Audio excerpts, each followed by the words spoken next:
Bienvenue dans l'entretien de France 24. Nous recevons aujourd'hui André Magnien. Il est commissaire d'exposition. Bonjour, merci d'être avec nous.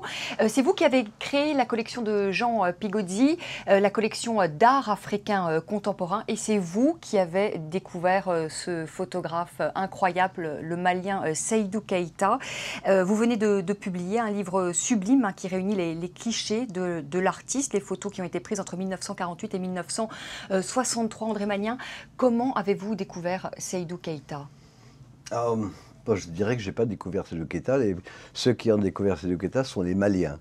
Seydou Keïta n'a pas attendu André Magnien ou Jean Pigozzi pour être reconnu en Afrique de l'Ouest et au Mali en particulier.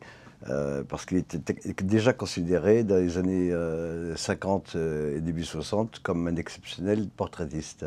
Donc, au Mali. Mais il n'avait pas de stature encore internationale. Son œuvre n'était pas reconnue internationalement. En fait, tout a commencé par une photo. 1991, vous êtes à New York et vous voyez donc cette photo. Et au bas de cette photo, il y a écrit « Unknown Photographer », photographe inconnu. On visitait avec Jean Pigozzi cette exposition Africa Explores au Center for African Art. Et dans cette exposition figuraient quelques tirages d'époque et notamment 4 ou 5 photographies exceptionnelles.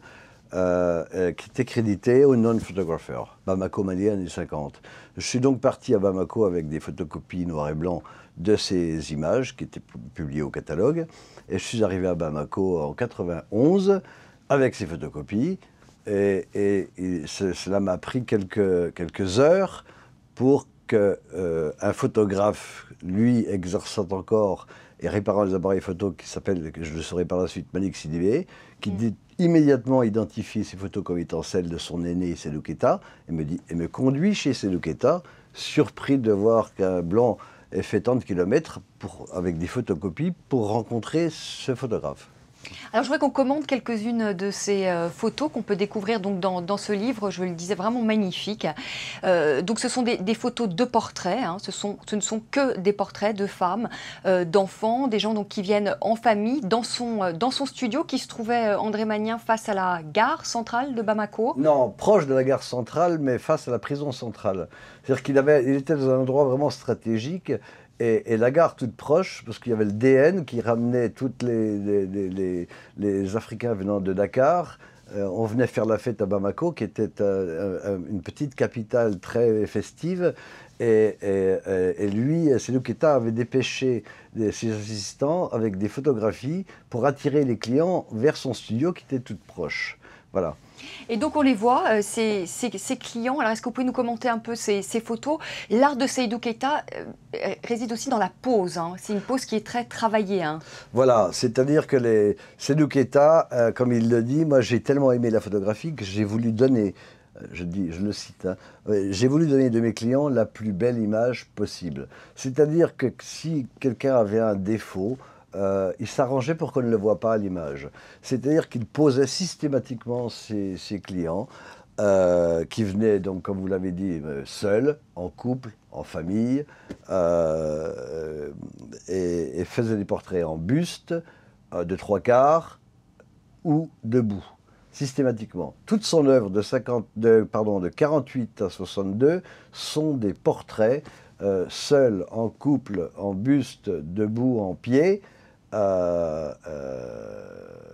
Et il a fait une œuvre considérable donc en 12-13 ans. Seulement. Et donc dans le fond, le décor, en tout cas ses premiers décors, il se servait de son couvre-lit. Alors voilà, il a eu son premier appareil photo grâce à Tiemoko, son oncle, qui chérissait Seydou. Et en 48, il ouvre son studio, donc face à la prison centrale. Et sans moyens, il utilise son couvre-lit comme fond. C'est d'ailleurs ainsi qu'il peut dater ces images à partir des fonds. Donc on sait qu'il a utilisé son couvre-lit de 48 à 52. Et alors il y avait aussi des objets qu'il prêtait aussi à ses clients. Donc ça pouvait être une bicyclette, ça pouvait être un scooter, ça pouvait être une radio. Voilà, alors très rapidement, Seydou Keïta fut connu comme le plus grand portraitiste de Bamako, a donc eu une clientèle. Il me disait, parfois il y avait le samedi, le vendredi, le samedi, le dimanche, jusqu'à 100 personnes qui faisaient la queue pour se faire photographier. Donc c'est enrichi assez rapidement. Et il a du reste acheté une Vespa, une 203, des vélos, des radios. Et il mettait à disposition des clients qui n'étaient pas si fortunés pour posséder ces objets. Donc, vélo, stylo, chapeau, costume, cravate, montre, gourmette, collier, Vespa, vélo et voiture. Alors André Magnin, vous rencontrez Seydou Keita, vous découvrez son œuvre et vous décidez bien de faire connaître cette œuvre au reste du monde avec une première exposition à la Fondation Cartier, c'est ça? Voilà, en fait, donc en 91, je gagne sa confiance, il me laisse travailler pendant 1 an ou 2 sur ses archives et je découvre qu'il y a là une œuvre exceptionnelle. Et donc, la première exposition que je présente, en effet, c'est en 94 à la Fondation Cartier. 94. Voilà, 1994 à la Fondation Cartier pour l'art contemporain.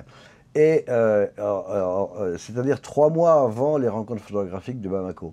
Mais je dois avouer que j'ignorais totalement qu'à cette époque, François Juguy et M. Descamps étaient en train de préparer ces rencontres photographiques de Bamako et avaient également identifié Seydou Keita. Sauf que je dirais qu'on a été plus rapide, mais dans l'ignorance de la préparation de ces rencontres. Comment son œuvre a été accueillie, notamment en Europe?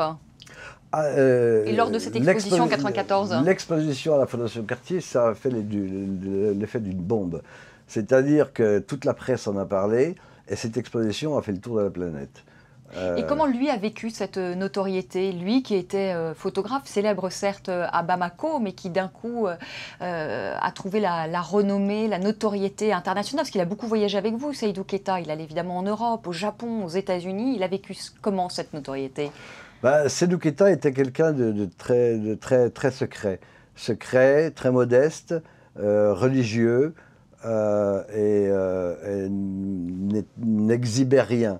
Il était presque froid. D'ailleurs, il ne maîtrisait pas très bien le français. Et donc, il montrait assez peu ses sentiments.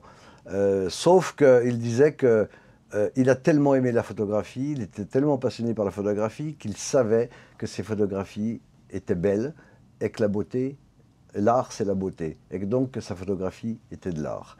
Donc je dirais qu'à la fois il était étonné d'un pareil succès international, mais en même temps savait que son œuvre avait une grande valeur. Donc il a découvert, vous le disiez, la notoriété plutôt sur la fin de sa vie. Est-ce qu'il en a un peu bénéficié, même pécuniairement finalement, de cette notoriété, hein? Lui qui a quand même vécu, qui n'a pas vécu dans le grand luxe, est-ce qu'il a pu quand même en profiter, hein? Disons quand même de son vivant, il était très fier de me dire qu'il avait acheté cash une 203, une Versailles, et que Bamako, il se promenait en Versailles en 203 toute neuve, rutilante. Donc il a toujours été vécu, on va dire, dans une certaine aisance. Mais c'est vrai qu'à partir de 1994, lorsque j'ai commencé à gérer son œuvre et que je l'ai présenté avec Agnès B à la Galerie du Jour, à la Galerie 51 à Anvers, à Huckleberry à Londres et Larry Gagosian aux États-Unis, ces photos se sont vendues à bon prix et grandement. Ça vaut combien aujourd'hui une photo de Seydou Keita? Alors aujourd'hui, c'est plus le même prix qu'en 2001, quand il est décédé.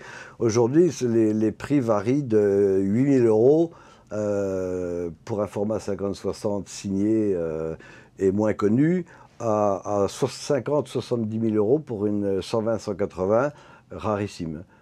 Par exemple, l'Odalis, une des photos les plus fameuses, elle était présentée sur Paris Photo à la Galerie 51 à 70 000 €. Elle n'a pas été vendue, mais le marchand ne la vendra pas à moins cher.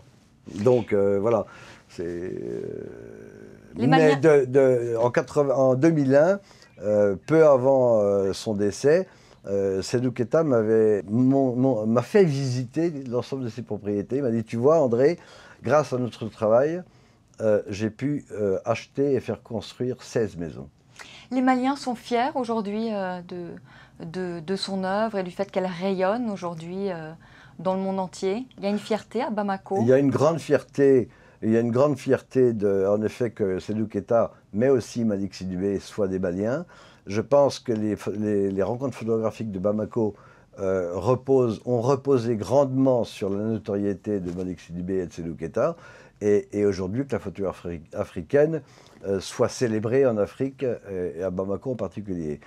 Quels sont vos prochains voyages en perspective? Vous êtes toujours à la recherche, à la découverte de nouveaux talents, notamment sur le continent? Bon, là, disons, ça a considérablement changé grâce à Internet et à la téléphonie mobile. Aujourd'hui, on est en relation à la seconde avec un téléphone, avec un portable et avec Internet, alors qu'il y a 20 ans, il fallait 4 jours pour appeler le Nigeria, pour parler à quelqu'un au Nigeria ou à Kinshasa. Alors donc, c'est devenu plus simple. Mais en effet, je suis toujours à la recherche de nouveaux talents, sauf que les aînés avertissent très vite les jeunes talentueux, lesquels m'envoient leurs images. Et en effet, j'ai beaucoup de plaisir à voyager au Bénin, à Kinshasa, en Afrique du Sud, au Mozambique. Partout, il y a une création extrêmement vivante, positive, créative, inventive.